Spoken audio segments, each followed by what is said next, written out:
वैशाली आहे, मां मेरठ जी रहंदड़ आहियां। मेरठ में मां सिंधी ॿुधंदी त ॻाल्हाईंदी वधीक न हुयसि। मां शादी करे बॉम्बे आयसि। शादीअ खां पोइ घर ठाहिण में ॿार खे वॾो करण टाइम निकिरी वियो। हाणे जॾहिं मुंहिंजी धीअ वॾी थी, हाणे सोचियो हिनखे त सिंधी सेखारियां, हिनखे सिंधी, मुंहिंजी धीअ खे सिंधी सेखारण में त मां पाण बि सिंधी सिखी। उन सिंधी सिखण में मूंखे हाणे रस्ता पई ॻोल्हियां सिंधी खे, इलाही बुक्स सभु ॻोल्हियमि बुक्स, पर मूंखे एतिरो मदद न मिली।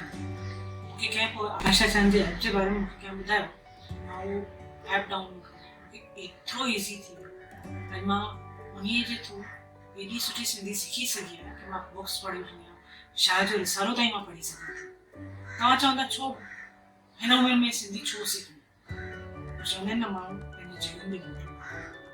मां नंढे हूंदे हिकिड़ो मजमून पढ़ियो हुयो, गेहूं बनाम गुलाब।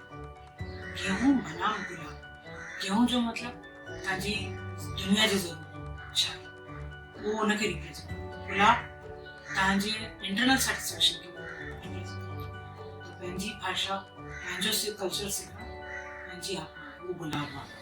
गेहूं जो इंतज़ाम त असां करे वरितो, सभु सिखियो, सभु घर ठाहे वरितो, पर आत्मा लाइ छा? पंहिंजी भाषा, पंहिंजो कल्चर। उन लाइ मूंखे ऐप जो घड़ी घड़ी मां सभिनी खे चवंदी इहो ऐप डाउनलोड कयो, इलाही ईज़ी थो थिए सिंधी सिखणु।